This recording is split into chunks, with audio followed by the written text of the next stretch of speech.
Disarming Somalia. After years of civil war and instability, the country is awash with weapons.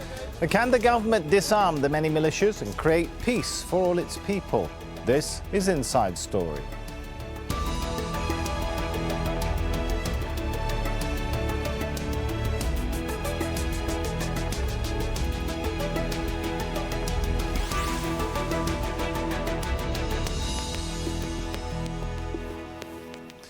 Hello and welcome to the show. I'm Sami Zeidan. Well, Somalia has been largely lawless for almost 25 years. Since the outbreak of civil war in 1991, the country has lurched from one transitional government to another. And in the power vacuum that emerged, dozens of competing militia and warlords have jostled for influence, not to mention the armed group al-shabaab, of course. Well, the current government has realised it can only bring lasting security by disarming Somalia's fighting groups. And it's pinning its hopes on African-led peacekeeping troops who are supporting its army on a mission to get rid of thousands of weapons. But as Mohammed Ado reports from Mogadishu, the task hasn't been easy. After years of struggling to assert its control, the Somali government seems to have realised the need to scoop up illegal weapons. Here, African Union peacekeepers and government troops raid the houses of people they call warlords and suspected militia leaders. Officials call this operation a success and say they will continue until they bring back a measure of stability to the country. We will not stop until we reach a point where we will need only a warrant of arrest and not guns to arrest criminals. The current chaos cannot continue forever. But not every militia leader has been disarmed. This man is one of those keen on keeping their private armies. Yusuf Indade, a former warlord, says his men fight for the government, and that has earned him enemies. The government should provide adequate security for people who might be targeted, or let them keep their weapons. Though I believe people like me won't be disarmed, we are waiting to see the government's response. Somalia has known little peace for the last 24 years. Clan warlords, war profiteers and militias have battled for control. A massive free-for-all trade in arms has been fueling the conflict between them. Just a few days ago, this street was one of Somalia's biggest arms markets. The traders have now abandoned it, and they've taken the massive trading guns here underground. In one of the city's suburbs, we met these young men trying to sell an AK-47 rifle. With their market closely watched by the government, they are now officially part of Mogadishu's illegal trade in arms. We will continue to sell arms to anyone who needs them until the government provides us with alternative employment. This is our job, the only one we know and all that we care about. Disarming the whole of Somalia will be no easy task, and many here believe it can't be done just by force, but months and maybe even years of negotiating with militiamen and clan elders. The government will also have to reassure those who bear arms that it has the capacity to fully protect them now. Mohammed Ado, Al Jazeera, Mogadishu, Somalia.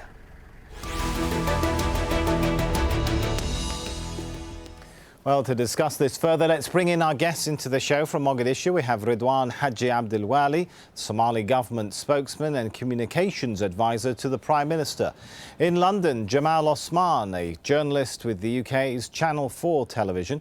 And also in Mogadishu, Abdi Aynte, director of the Heritage Institute for Policy Studies. Thank you all for joining us. If I could start with Mr. Abdiwali, is the disarmament campaign working, sir? Yes, thank you very much. I think this campaign is really something that the people of Somalia, particularly people in Mogadishu, are welcoming. And we are not saying that this government is disarming all the Somalis, whether in Mogadishu or across Somalia. What we are doing now is to make sure to not allow every group or every individuals to have a large number of weapons. We are trying that every citizen has the right to protect himself, and the government of Somalia is also ready to protect himself at this time. But we will not accept we will not accept any kind of group militia or any individuals that are carrying a large number of weapons, and they are actually saying that we want to protect ourselves. Well, could I get you to clarify that, sir, then? How, if you say people will not be allowed to have a large number of weapons, it sounds like you're saying there's some sort of quota on the number, or is it types of weapons, or is it specific groups or militias that you will allow to carry weapons? What exactly is the formula? Well, I did not say that, and I don't mean this, but what I mean is that we know that the government of Somalia is trying to bring stability in the country. The government of Somalia is trying to control security of the country. But, you know, this government is trying to do a lot, and at the same time, we are having a lot of difficulties. There are a lot of challenges. Therefore, what I mean is that the government of Somalia can accept if, for example, a member of parliament or a minister or a businessman or some individuals that are doing or working in the country, they could have, or they can have, like security forces, for example, a small number of security forces, which is fine.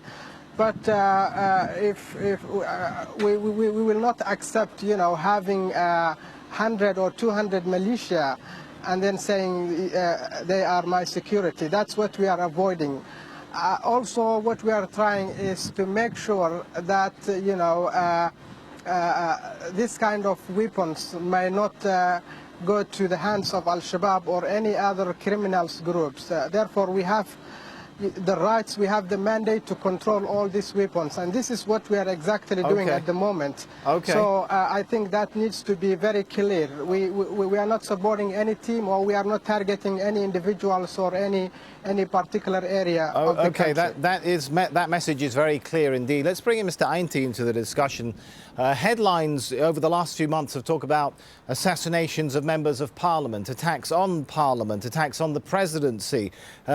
Do people feel the security situation has improved yet as a result of this campaign? Well, I think that's too early to tell. I think the objective of creating a monopoly of violence on the part of the government is a legitimate objective. There's no doubt about that. But I think that there should be a process to achieve that objective. And I think what most Somalis are now expressing is that even though they overwhelmingly support a disarmament campaign, that there needs to be a framework whereby people can refer to a legal framework, a reconciliation, a proper DDR, disarmament and demobilization and reintegration of militias, as well as a legal infrastructure that supports all of this. I think what people are now worried about is that this campaign might have the unintended consequence of, in fact, creating further instability. Remember, in the last year, security in Mogadishu has deteriorated significantly. Some 5 members of parliament have been killed, in addition to countless other people. The presidency had been attacked twice since the beginning of the year. The parliament had been attacked. The judiciary had been attacked. Key supporters of the Somali government, like the United Nations and the Turkish embassy, and all of them have been attacked. And so the city certainly feels a lot less secure than it was about a year ago. So if you add this new layer of targeting people who are certainly armed and not in the most legitimate means, that might create instability. I think people are looking for a process. All right. On that point of a process then, Mr. Osman, what is happening then to militias once they are disarmed? Is there a process for what happens to these people to reintegrate them back into society, as Mr. Aynte was talking about there? I think I came back from Mogadishu 2 weeks ago, and I saw some of these incidents with my own eyes. And I don't think the government has thought through about disarming these armed men. And it's been rushed through for, I don't know the reason, but it's been rushed through. And I think what haven't they thought through? Let's get a little more specific if we could. What do you see that's missing when you were there? Because Somalia has been, in particular Mogadishu, a sort of lawless place for more than 20 years. And these armed men or warlords or militiamen have been somewhat ruling parts of Mogadishu. They are well armed, they have their clan support, they have their militiamen. So to just go and disarm them and attack them will not bring any solution. I think because these militiamen are not necessarily against the government. They are not fighting necessarily against the government, but they don't feel safe enough to lay down their arms. And I think the government needs to have some sort of process to bring them on board or to be part of the government, or at least dialogue and talk to them, because we know Somalia's history, fighting will not bring any solution. Okay, but hang on. The government once disarmed, are the areas, Mr. Osman, not being filled by government forces in order to prevent a vacuum from occurring? No, they don't have. They might have some sort of security forces, but the Somali government does not have a Somali army. It's still some of these so-called Somali armies are belonging to a particular clan. So I think the first thing they need to do is to gain the trust of the Somali public, and they have to be seen to be a government for everyone. And people in Mogadishu, many of them, see some of these ministers who obviously belong to a clan to be advancing their clan interests. So I think they risk alienating some of these powerful armed men who can use their clan influence to turn Mogadishu into more a trouble clan. in the long term. All right, let's bring in Mr. Abdiwali back into the discussion then. Some points which have come up, sir.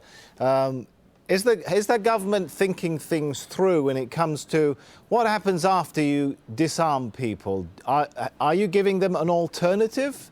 And do you have the troops? You don't have an army. Do you have the security personnel to put back into neighborhoods which were formerly controlled by the people you've disarmed? First of all, I think the legislation of disarming people is not yet done, and that must be very clear. But you're already moving to disarm before the legislation is done. It's not like that the government of Somalia is, disarming the people of Somalia or the whole, the country. I said what is going on is a certain sort of, operations that and the reason is actually to improve the security of the city. The reason is to make sure that al-shabaab will not or cannot have access to buy, sort of guns or weapons and then kill our people or our, government officials or MPs. What happened in Mogadishu for the last couple of months, the assassination of MPs, the sort of explosions that took place in many parts of the cities.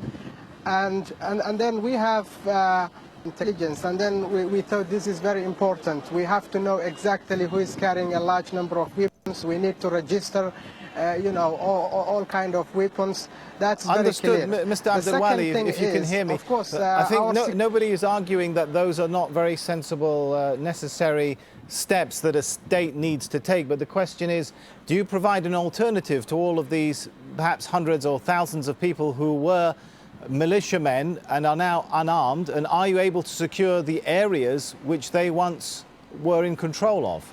Well, I don't think we are having hundreds of thousands of militia. Most of the militia are now part of the Somali government. They get training, and then we need to rehabilitate them. We need to provide the sort of needs that they want. Also, we are trying to make sure that any citizens, whether a former an MP or whether is a former commissioner, we want them also to have their protection. That is also our aim, and the vision is to make sure that every citizen is having the right to live and the right to security. And I think the Somali people are very tired, and they need more sort of, stability. They need a sort of disarmament. I think it will come soon. Also, they want to see a Somali government working on the ground. And then we also working a lot of projects in terms of investing, youth or integration among Somalis. What we are now sure is that Somalia had a sort of lawlessness and conflicts for the last 21 years. And this time is the time to move on. Okay, allow me to jump in there. Somalis Let's see if we can get some forgive me for interrupting. Let me bring Mr. Aynte into the discussion and see if we can move things on a little bit. The government's political transition plan, Vision 2016, is it giving sufficient attention to the need for reconciliation, to end the feeling that people have their need for arms in the first place?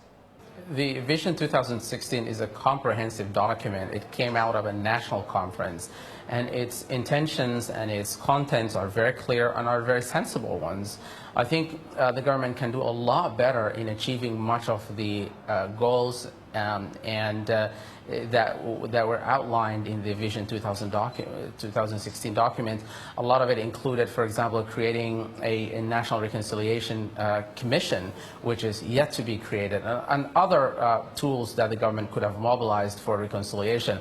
I think it's important to highlight that nobody is disagreeing with the government's intention here, which is to disarm people who are illegally armed, so to speak. But I think the government has to address the fundamental issue of the need for people to provide themselves or to procure arms and to have militias in the first place. And secondly, to create a framework, a legal process, a very clear one, and a civic education campaign that informs people who have been in an armed society for the past 24 years. And all of this is outlined clearly in the Vision 2016 document if it's implemented the right way. Is this being done then back to front in a sense? I mean, shouldn't you first sort out some of those issues, particularly when it comes to legislation of, who's allowed to carry what, before you try disarmament process?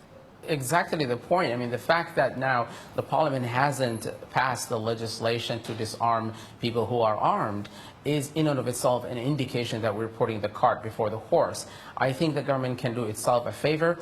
The greatest risk of all of this operation is that it creates another threat within the city. The one big threat that everybody in Mogadishu had for the past 2 years or so was al-shabaab. And now we're potentially creating a parallel group of people who have a vested interest to keep their arms. A lot of these people, as Jamal pointed out, are key allies of the government, and some of them have actually sacrificed a lot to defend this government and to bring this government about where it is today. All right, Jamal, if you really want to disarm all the non-state actors, then you're going to have to go after, ultimately, are you not, some of the clan power bases. How much of a conflict could this create, as you were highlighting or alluding to there, with sections between the government and sections of Somali society, the very fabric of Somali society? I think it could potentially create a huge conflict. I think most Somalis agree that Mogadishu needs to be demilitarized in a sense, and you only need to drive on the road to see how these crazy militiamen and armed men are ruining the city and sort of destroying the image of Mogadishu and creating fear within the society. So I think there's a general agreement that Mogadishu needs to be civilized in a way, but it's how the government is going about, which is, as I said, these militiamen belong to clans, and government ministers who are trying to implement this belong to clans. So some of these militiamen are interpreting these disarmaments as being sort of targeted by other clans who are trying to weaken them in order to strengthen other clans. So I think it could create a clan conflict, and if the government is not very careful how it goes about it. And as I said, the government does not have the sort of an alternative. They are not providing an alternative forces. They don't have military forces who can replace these guys. They are using foreign forces like AMISOM to disarm these guys. But who is going to provide security for the local people? And the other issue, I think, there is no consistency. The government is not going after any warlord or militiaman. They are targeting some, but leaving others. And that is also making people quite suspicious why the government is targeting some particular armed men who belong again to particular clans and leaving others. That's a very important point, Mr. Osman. Let me take it back to Mr. Abdiwali. Your response, sir, to suggestions that the government is being very inconsistent in how it approaches, or the groups it approaches, to disarm. Might that not create more instability? First of all, I don't agree with Jamal that we are still, or I don't agree with him that our military or our national security belongs to the interest of a clan, or that the ministers belongs to a clan. Of course, we know that the Somalis are now moving from a clan system to a democratic elections in 2016, and this is the process we are trying to move on. But I think this time I don't see that the people of Somalia or any government officials. Are you saying that members of parliament, stick with members of parliament do not herald from clans? I mean, that is a reality, is it not, in the Somali society? A lot of the militias are part of clans. The federal system, critics say, is based on clans. Yes, it's based on clan, but they don't work on the interest of a clan. That's what I mean. Of course, every member of parliament belongs to an area, and they represent that area. Every minister is also the same. But a Minister of Education is not only supporting or any, providing some sort of assistance to a clan. That's what I mean. So that should be very clear. The second thing is that, of course, Somalia... let me give a chance to Mr. Osman. He wants to come in. I can see he's angling for a comeback on that one. Yes, sorry, Ridwaan. As you said, the whole government is based through clan lines, so you cannot deny our society is based on clan. The government is based on clan. And you can say the ministers are not acting on behalf of their particular clans. But the reality on the ground is that many people would love to see a national government, ministers who are thinking the greater good of the nation, but people see them as belonging to Clan A or Clan B, and that is the reality on the ground. So let me bring Mr. Abdiwali back, to be fair to him. Sorry, I have to interrupt you as well, Mr. Osman. Let me bring Mr. Abdiwali back for a quick comment on that one. I don't think that there is a threat at the moment between the Somalis and the clan. I mean, that is something forgotten. That is something that has been past. What we are now moving is from, this sort of transitional government and also into a democratic elections in 2016. I know we are having a long road, of course. We have to work hard. We have to make sure that reconciliation is in the process. We have to make sure that we need to train and provide more sort of logistics to our security forces. We need to rebuild our institutions, and that is what the government of Somalia is trying to do. Indeed. Since we've got just a minute left, what I would forgive me. Also to add, since we've got only a minute left, let me just give a final chance, if you don't mind, to Mr. Aynte. Looking at some of those political goals on the timeline, which Mr. Abdiwali was mentioning there, elections, saying goodbye to foreign troops, writing a new constitution, all of that's supposed to be taking place in 2016. I mean, is that possible? Well, first of all, we should make it very clear that clan, so to speak, is not a problem in Somalia. Clanism is the problem. And we should also make it very clear that the government is not targeting, as far as we can tell, one clan over the other in the disarmament campaign. Having said that, are we going to have elections as we know them in 2016? It is highly improbable, if not impossible at all. I think we will probably go back to some sort of a selectocracy as we have had it in 2012. I think one of the possibilities that could happen before 2016 is the review and implementation of the Constitution, which is now making some progress, even though it should have made progress long ago, but it's now making some progress. I think the fundamental issue that is we're talking about in Somalia when it comes to security or Vision 2016 is that we have chronically weak state institutions, particularly security institutions, and there is a tendency to focus only on the chiefs of security, as was the case last month. They were replaced. But I think at the bottom and at the middle level, we have very weak security institutions that we need to address them more systemically. Mr. Aynte, sorry, I'm going to have to then we can talk about possibly elections and others. We are running out of time, so I apologize for that. Let's thank our guests joining us here, Mr. Abdiwali, Mr. Aynte and Mr. Osman. And of course, you can let us know your thoughts by leaving your comments on facebook.com/AJ Inside Story, or go to @AJ Inside Story on Twitter. I'm Sami Zeidan. Thanks for watching. For now, it's goodbye.